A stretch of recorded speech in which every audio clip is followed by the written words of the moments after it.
encaminhamos já as 3 entidades, o documento para a secretaria, com todos os problemas identificados no edital do concurso. Estamos aguardando o agendamento dessa reunião e solicitamos que seja antes do dia 13 de junho. Então, nós estamos na pressão para que essa reunião aconteça. E sobre o concurso, o edital de 2017, nós conquistamos aqui, com a luta e com a cobrança da Comissão de Educação, a prosseguimento das nomeações dos excedentes. Nós tivemos aqui, acho que no mês passado, um anúncio da Secretaria de mais 5.000 nomeações, 1.000 por mês até o final do ano. Então, o concurso de 2017 ainda está vigente, está convocando devido à nossa luta e à nossa pressão. Mas a pauta aqui hoje são as questões relativas à carreira. Então, nós vamos lá. Os companheiros disseram muito nas falas, nos relatos da vida concreta, mas nós vamos fazer uma metodologia mais didática das questões que nos afligem em relação à carreira. Então, vamos lá.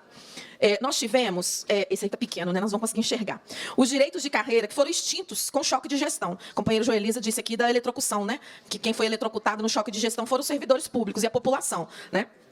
No caso do professor da educação básica, ele teve extinto, né? Na época do choque de gestão e do subsídio. O vencimento básico como forma de remuneração foram todos nós, né, todos os setores. A gratificação de incentivo à docência, a gratificação de educação especial, a gratificação por regime especial de trabalho, a gratificação do curso de pós-graduação. No caso dos especialistas, vencimento básico, a gratificação de função, a gratificação de educação especial, a gratificação de curso de pós-graduação, que corresponde, de acordo com a lei, correspondia de 10% a 50% do vencimento básico, e a gratificação por regime especial de trabalho. Os analistas também perderam gratificação do curso de pós-graduação, adicional de dedicação exclusiva. Os demais cargos técnicos, analista de educação básica, assistente técnico, auxiliar de serviços, os ATBs, perderam também a gratificação por regime especial de trabalho, e perderam, todos nós, o adicional por tempo de serviço, a vantagem pessoal, o auxílio alimentação, o adicional de desempenho, a VTI, a parcela de complementação remuneratória do magistério, o auxílio transporte e a vantagem pessoal. Os direitos de carreira que foram extintos, o trintenário, a gratificação de incentivo à docência, que é o POD-GIS, de 10%, o quinquênio de 10%, o biênio de 5%, a gratificação de educação especial de 20%, a gratificação de função de 25%, a gratificação por regime especial de trabalho de 80%, o adicional de dedicação exclusiva 50% e a gratificação de curso de pós-graduação. Em 2015, com a nossa luta, com a batalha que nós fizemos durante todo o período do choque de gestão e em 2015, que nós conseguimos derrotar, em 2015, nós conseguimos o reajuste anual do piso para todas as 8 carreiras da educação estadual, aposentados, pensionistas com paridade, servidores designados para a função pública, que é o que está previsto na Lei 21.710, a inclusão do estágio probatório no tempo para cômputo da primeira promoção por escolaridade, o descongelamento da carreira que estava congelada aqui, o fim do suicídio como forma de remuneração e o retorno ao vencimento básico, a criação do ADVEB, que é um adicional de valorização da educação básica, que foi um primeiro passo para nos compensar do que nós perdemos ali na questão anterior. O direito à opção remuneratória de 50% para os diretores apostilados e aposentados, isso também está, né, na alça de mira do governo do Estado, assim como a Lei 21.710. O reajuste de 10,25% para diretores e secretários de escola, a anistia dos períodos de greve de 2011 a 2014, a nomeação de 60.000 novos concursados e um passivo de 26.000 aposentadorias que estavam paralisados nas superintendências naquele período. No caso da carreira, nós tivemos a antecipação para setembro de 2015 das promoções, que estavam previstas só para o ano seguinte, o direito à concessão para servidores afastados preliminarmente de aposentadoria, que cumpriram os requisitos em atividade, e o descongelamento da carreira. Tempo do estágio probatório para a primeira promoção por escolaridade, a extinção dos níveis T1 e T2 para professor da educação básica, e faça a observação de nós abrirmos mão naquele período do piso para o nível ensino médio, para a licenciatura daquele contexto. E a manutenção entre graus e níveis de 2,5% e 10% entre os níveis. A evolução do servidor do Estado na carreira é prevista pela Lei 15.293, que garante o desenvolvimento na carreira mediante progressão ou promoção. A progressão será concedida automaticamente ao servidor, graus, e a promoção será concedida automaticamente ou a requerimento do servidor, que são os níveis da carreira. A progressão. Para obter a progressão, prevista no artigo 17 da referida lei, é a passagem do servidor do grau em que se encontra para o grau subsequente no mesmo nível da carreira que pertence. Para obter a progressão, o servidor deve comprovar o preenchimento dos seguintes requisitos. Aí começa a corrida de obstáculos, né? É como se fosse uma corrida de obstáculos. Encontrar-se em efetivo exercício, ter cumprido o interstício de 2 anos em exercício no mesmo grau e ter recebido 2 avaliações de desempenho individual satisfatórias desde a sua progressão anterior nos termos das normas legais pertinentes. A promoção por escolaridade está prevista no artigo 18 da Lei 15.293. E promoção é a passagem do servidor de um nível para um nível imediatamente superior na mesma carreira que pertence. Para obter a promoção, os requisitos que precisam ser cumpridos: encontrar-se em efetivo exercício, ter cumprido 5 anos de interstício no mesmo nível, no mesmo nível, e ter recebido 5 avaliações de desempenho individual satisfatórias desde a sua promoção anterior nos termos das normas legais pertinentes. E comprovar a titulação mínima exigida. Aí o problema. O PEB 1.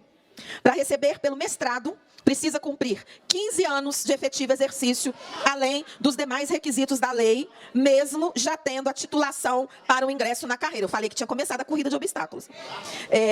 Do PEB, exemplo 2. Para receber pelo doutorado, precisa cumprir 20 anos de efetivo exercício, além dos demais requisitos da lei, mesmo já tendo a titulação quando do ingresso da carreira.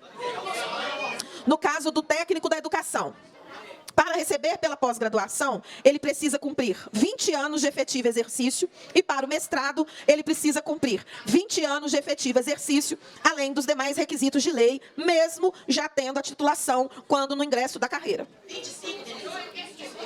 25 de efetivo exercício. Adicional de valorização da educação básica. Nos termos do artigo 12 da Lei 21.710 de 2015, o ADVEB foi instituído para ocupantes de cargo de provimento efetivo das carreiras do Grupo de Atividades de Educação Básica do Poder Executivo, de que trata a Lei 15.293 de 2004. Referido adicional será atribuído mensalmente ao servidor e terá como base de cálculo o valor correspondente de 5% do vencimento do servidor a cada ano de efetivo exercício, contados a partir de 1º de janeiro de 2012. Essa concessão adicional foi regulamentada por meio do decreto 47.258 de 2017. Aí abre um parêntese. O ADVEB não carece de nenhum. O único requisito do ADVEB é o tempo. E mesmo sendo o único requisito do ADVEB o tempo, nós ainda temos que brigar para receber. Não é automático. O Estado consegue transformar as conquistas nossas, que é uma importante conquista, num sofrimento. Porque está previsto na legislação que é automático, assim que completar o período, e mesmo assim a gente tem problemas para o pagamento do ADVEB. E não é culpa da pandemia. Tem a questão da pandemia, né, do congelamento do período da pandemia, mas antes da pandemia nós já tínhamos problemas na publicação, no pagamento desse benefício de carreira. E lá na frente, na apresentação, daqui a pouco nós vamos rever o número que a gente já tinha apresentado aqui na outra audiência, de quantas pessoas têm direito ao ADVEB e ainda não receberam. De quantas pessoas têm direito ao segundo ADVEB, ao primeiro e ao segundo e ainda não receberam. Aqui, ó. Os percentuais aqui de pessoas, né, que têm direito, que têm tempo para receber o direito ao ADVEB. Então, nós temos aí, descrito, né, estratificado, a palavra é essa, estratificado, por anos. Né? Então, nós temos aqui, nos percentuais da categoria, um volume maior de quem já tem de 3 a 4 anos de carreira, que corresponde a 51%, e quem tem de 4 a 5 anos a 19%. E aí, lá no outro slide, no próximo, é isso. Situação de direito de recebimento do ADVEB. Então, nós temos 14 mil servidores que ainda não têm direito, tempo, para receber o ADVEB, não completaram. Nós temos 39.314 que já possuem tempo para receber o primeiro e 33.929 que já possuem o tempo para receber o segundo ADVEB. E aí os problemas na carreira. Promoção por escolaridade. Não há concessão imediata de promoção por escolaridade, mesmo se o servidor tiver a titulação necessária para o nível pretendido. Pagamento imediato e corrigido de todas as verbas retidas decorrentes de acertos de promoção, progressão, ADVEB, média quinquenal e férias-prêmio. Outro problema, a publicação do ADVEB, que eu já tinha dito, ela não é regular e não é automática. Né? Não tem uma organização de sistema de pagamento. Porque o sistema de pagamento, quando tem algum problema que diminui o nosso pagamento, a culpa é do sistema. Mas o sistema não pode ser parametrizado para já fazer o cálculo de acordo com quando o servidor cumpriu o interstício de tempo, porque isso é possível de ser feito. Né? O sistema pode ser parametrizado para que isso realmente se torne automático. Publicação automática do ADVEB. irregular do Adveb, assim que os servidores atingirem os seus requisitos legais, é o que a gente está dizendo, a questão das férias prêmio, a questão do período da pandemia, né, que precisa pagar o período da pandemia, computado da pandemia, e a concessão da promoção por escolaridade e progressão na carreira, que se encontra em fase de análise ou na fila para publicação, que é o que as pessoas dizem aqui, que as pessoas da categoria disseram. Não é um problema da Superintendência Regional de Ensino e nem do trabalhador que está lá desempenhando a sua função, porque eles fazem todo o cálculo e encaminham para o órgão central autorizar. E aí que fica o problema, porque a pilha vai subindo, vai aumentando, vai aumentando, vai aumentando, e todos os benefícios que são direitos ficam lá submetidos à boa vontade ou a boa vontade. Eu não estou conseguindo encontrar uma palavra adequada para dizer isso. Mas é uma protelação. Obrigada, companheira, você fala uma coisa que ajudou aqui. É uma protelação absurda para que as pessoas tenham direito. Direito ao direito. Chega a ser absurdo, porque está previsto na legislação, tem regulamentação, tem lei, tem tudo. As pessoas fazem as avaliações na escola, quer dizer, são avaliadas na escola, quando é o pré-requisito, precisa da avaliação. Oi, continuando. Continuando. Garantia do direito de usufruir das licenças e autorizações, como LIP, mestrado e demais. Garantia do direito de usufruir o gozo das férias prêmios adquiridas. Correção imediata com a concessão do nível de certificação para as especialistas.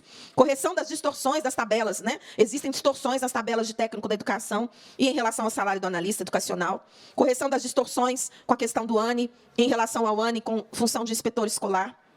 Liberação das verbas retidas de imediato para os servidores maiores de 60 anos ou com alguma patologia grave.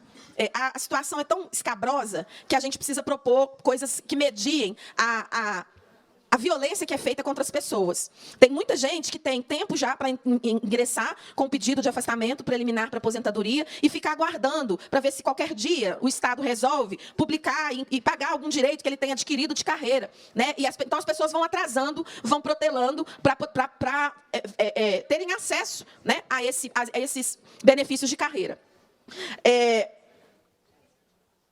O pagamento, né, da diferença da incorporação do terceiro abono, referente a julho de 18 e setembro de 21, para os servidores da ativa. E aí, as questões de carreira são muito graves mesmo. Primeiro que é uma carreira imensa, né, o alfabeto inteiro. A gente chega ao final da vida e não consegue chegar ao final da carreira. Essa é a verdade. Essa é a verdade. Com as reformas feitas do choque de gestão, é tudo uma escalada. As pessoas foram puxadas, né? Sempre pro... Você pensa que você subiu, você estava lá de volta, né? Não, eu estou lá, não, volta aqui para o nível 1 grau A, volta aqui para o nível anterior, volta aqui. Então, são as consequências do que propostas mercadológicas e que visam só economizar nas nossas costas, trazem para a categoria, para os trabalhadores em educação. Então, o governo do Estado... e aí eu acho que a gente fala... O que o governo precisa fazer, num primeiro momento, é cumprir o que está previsto na lei. Porque nós estamos batalhando para cumprimento do que está previsto na legislação. Se o governo cumprisse como um relógio o que está previsto no plano de carreira para as pessoas, mesmo com os obstáculos que são impostos pelas regras, a situação não estaria tão grave. Porque à medida em que o governo atrasa a publicação, atrasa o pagamento, atrasa tudo, vai criando um passivo que depois fica impossível de ser sanado. Vai criando um passivo gigantesco que põe na conta do Nereu, gente. É isso. Porque o governo não vai pagar e a gente não vai receber. Então, não é moralidade com o serviço público. Não é responsabilidade com a coisa. Não é. Porque se fosse responsabilidade com o recurso público, isso não estaria acontecendo para criar esses passivos gigantescos que a categoria tem. Todo mundo na rede estadual que é de carreira tem verba retida para receber. E ninguém sabe o valor, né? Porque o Estado também não conta para a gente quanto é, né? Quanto é. Nós não sabemos quantas pessoas, e eu vou deixar as perguntas para o representante do Estado, se ele puder responder, ao Paulo Henrique, se ele puder responder.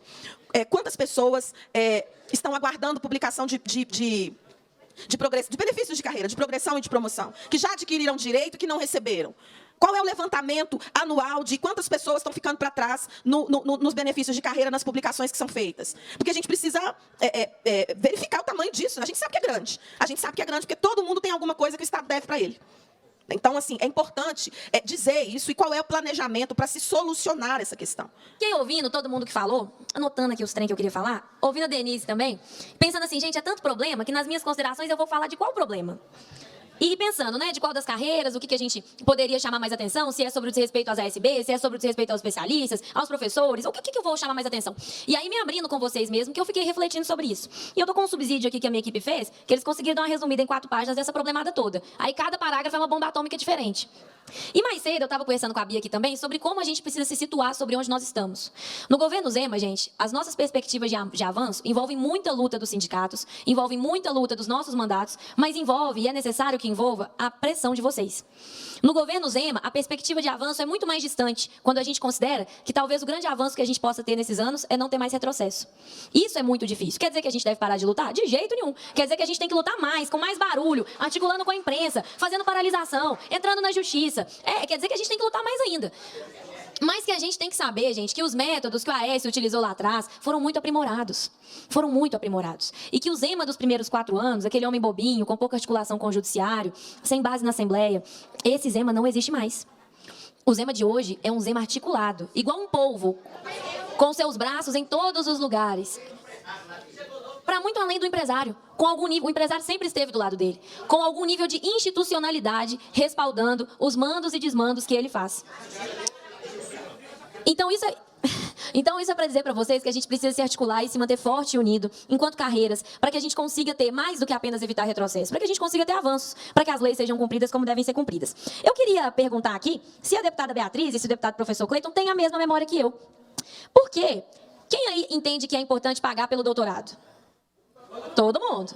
Foi protocolado aqui na casa o PL 406, que entre muitos absurdos, né, gente? É um PL que extingue um monte de cargo da educação básica para levar para o ensino militar. Ué, quer criar cargo no ensino militar? Cria cargo no ensino militar. Não vem mexer com a educação básica, né? E aí, chegou o PL aqui na casa, tirando esses cargos, a deputada Beatriz chamou atenção para isso, nosso mandato também chamou atenção, e acabando com a titulação pelo doutorado.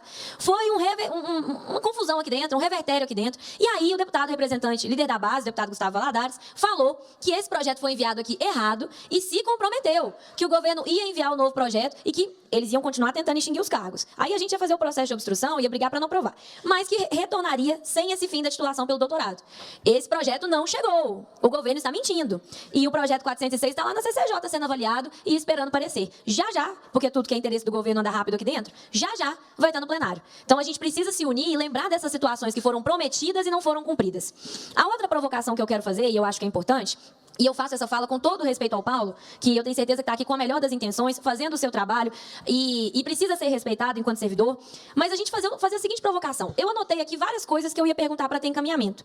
Todas elas dependem da CEPLAG. Todas elas. Por exemplo, uma coisa simples, a questão dos especialistas poderem ocupar a função gratificada de secretário escolar. Uma coisa simples. O Paulo não tem aval para poder me responder isso. Se a gente consegue avançar em relação a isso no Estado. Você tem aval para me dizer se sim ou se não? Não tem. Então, gente, o que acontece aqui na Comissão de Educação é que eles enviam pra gente pessoas para ficarem aqui, pessoas, muitas delas que eu respeito, como eu respeito o Paulo, passando aperto, sofrendo pressão, e quem tem poder de decidir falar que sim ou que não dá as caras. E a nossa presidenta, deputada Beatriz, é muito educada e muito cortês, porque uma pessoa mais esquentada do que ela já teria feito uma convocação. Porque ontem, gente, a Luísa Barreto estava aqui para discutir a questão dos servidores da segurança pública. E aí a gente quer saber, foi convocada e veio obrigada ou veio a convite? Eu não sei qual cenário é pior. Porque se uma secretária precisa vir aqui para prestar conta para a deputada e para a população, para os servidores que executam o serviço do governo de Minas na ponta, ela precisa ser convocada? É uma vergonha. Se ela veio aceitando o convite, então quer dizer que realmente eles não estão nem aí para educação, porque convite nosso essa turma não aceita. Então, gente, eu digo a vocês de todo o coração e peço publicamente, porque se a Bia fizer uma convocação, ela vai ser pressionada. Estou mentindo? Ela vai ser pressionada. Nós precisamos convocar essa turma aqui. Porque a gente precisa ter resposta. E especialmente a Beatriz como presidente, nós vamos precisar de suporte. Porque convocar alguém não é brincadeira, não. A base se articula, os contatos na imprensa são acionados. Porque a gente... Eu não grito junto no microfone, senão vai ficar todo mundo surdo, que eu já falo alto, mais o microfone. Então, dizer para vocês assim, que a maior parte das perguntas que eu tinha para o Estado, eu não posso fazer ao Paulo, porque eu sei que ele não tem condição de dizer que sim ou que não. Não por incompetência, ele me parece extremamente competente, mas porque o poder de decisão não está nas mãos dele.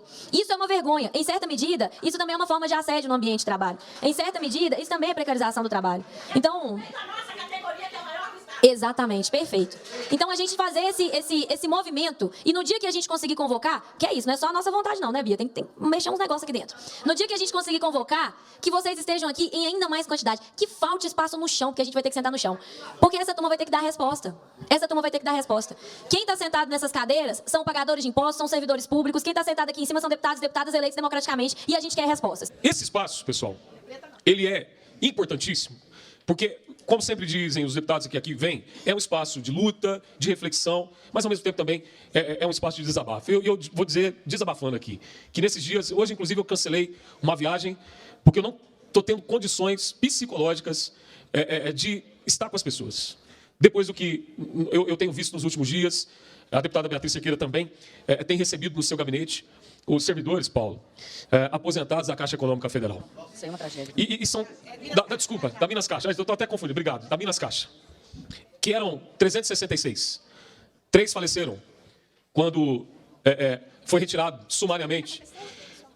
Para que vocês entendam, foi ali sumariamente implodido o fundo previdenciário, que era um fundo previdenciário próprio, mas sabia-se disso desde 2018, final de 2018, que isso uma hora ia acontecer.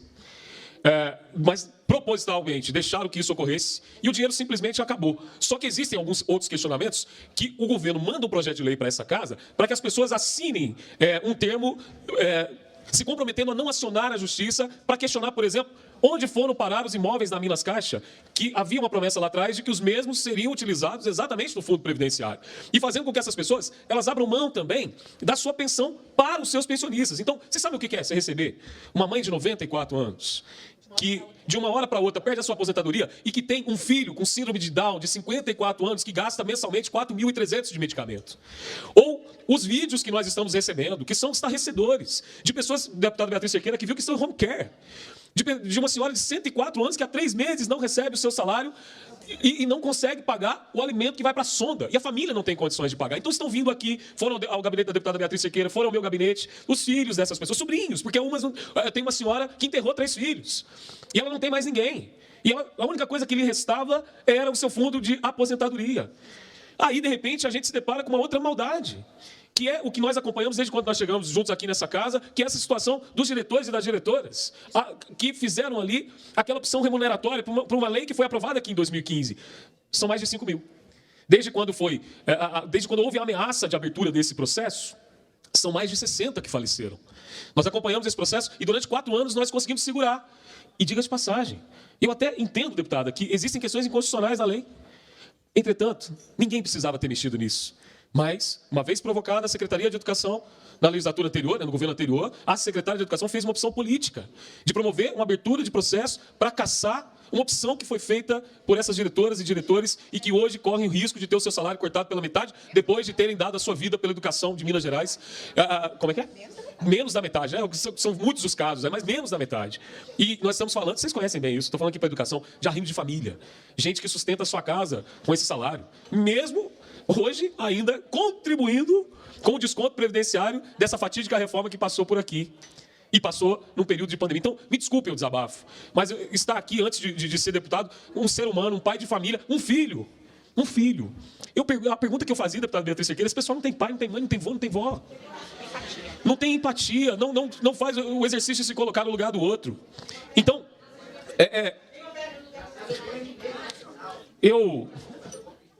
só para encerrar, pessoal, e obrigado aí até mesmo por vocês falarem do lugar de vocês, aqui é lugar de fala mesmo, assim, vocês têm total abertura para me interromper a hora que vocês quiserem, porque esse espaço é de vocês. Mas eu quero só encerrar dizendo que, como alguém da terra de Rubem Alves, que diz que esperança, Paulo, não é meramente uma palavra, é um verbo, eu conjugo dioturnamente o verbo esperançar. E que apesar de estar destruído emocionalmente, por me deparar com tantas situações e me colocar no lugar dessas pessoas, eu sou deputado, mas sou, antes de ser deputado também, um vicentino, e como membro da Sociedade São Vicente de Paulo, eu sei a situação dos nossos velhinhos e velhinhas, porque estou numa sociedade que tem expertise nessa área, mas antes de tudo isso, quando eu olho para esse auditório, quando eu olho para essa audiência, quando eu olho para cada profissional de educação, E de onde vocês vieram, a viagem que fizeram, como disse a deputada, para estarem aqui, enfrentando estradas esburacadas, deixando de dormir, parando a sua atividade, deixando a sua família. Não é difícil conjugar o verbo esperançar. E a esperança é que, uma vez derrotado lá em cima o inominável, que nós derrotaremos também os inomináveis que aqui se apoderaram de um Estado, mas o Estado da liberdade, o Estado de Rubem Alves, o Estado do esperançar. Nós temos lidado aqui, né, na Assembleia com situações muito, muito difíceis, porque nós estamos dizendo da vida, da sobrevivência das pessoas, e nós que somos da educação, sabemos como essas pautas são importantes, são essenciais para que a gente tenha futuro enquanto educação. Lá em 2011... se nós pegarmos toda a memória da luta feita pela categoria, nós dizíamos que o balanço seria esse que a Denise apresentou, e termos hoje uma das piores carreiras do país. Lá em 2011, quando os deputados estaduais, na sua maioria, optaram por votar o subsídio e toda aquela retirada de direitos que nós vivemos e enfrentamos. Eu costumo dizer que nós não nos recuperamos de tudo aquilo que foi retirado. Algumas coisas nós conquistamos. O fim do subsídio, a volta ao vencimento básico, em 2015, o adveb, que foi uma compensação, né, pela retirada de tantos outros direitos, mas nós não nos recuperamos. E é muito difícil, 8 anos depois de uma legislação aprovada pela Assembleia, você está vendo retirada de direitos acontecendo pela atuação do governo Zema no Judiciário. A deputada Lohana fez uma síntese de que o governo Zema, dos primeiros 4 anos, não é o governo Zema dos próximos 4 anos. Nós vamos viver o que é o programa de governo do não partido, né, da não política, ou do Partido Novo, do não Estado, agora. Né, agora. Então, tem, de fato, um recrudescimento dessa agenda de precarização. Por isso, é o nosso esforço de trazer para dentro da Assembleia as lutas necessárias. Não necessariamente os deputados que estão aqui conseguem alterar a realidade, mas nós colocamos toda a nossa disposição de luta, de existência, para nos somarmos à categoria que precisa avançar em direitos e precisa ser respeitada pelo governo Zema, o que, na minha avaliação, hoje não o faz. Então, eu queria dizer desse compromisso nosso, por isso que a gente faz tantas audiências, por isso que a gente tem uma dinâmica permanente do protagonismo das comunidades escolares e dos profissionais da educação nessas audiências.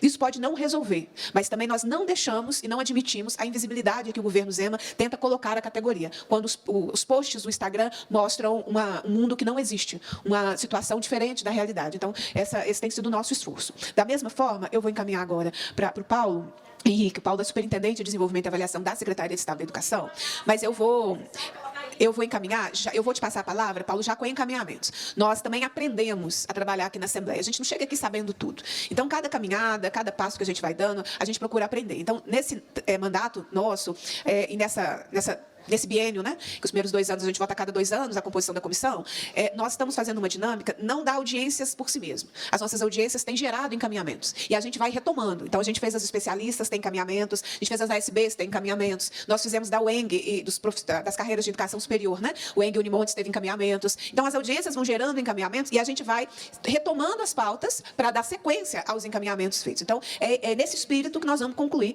essa audiência, Paulo. E eu vou destacar 2 pontos.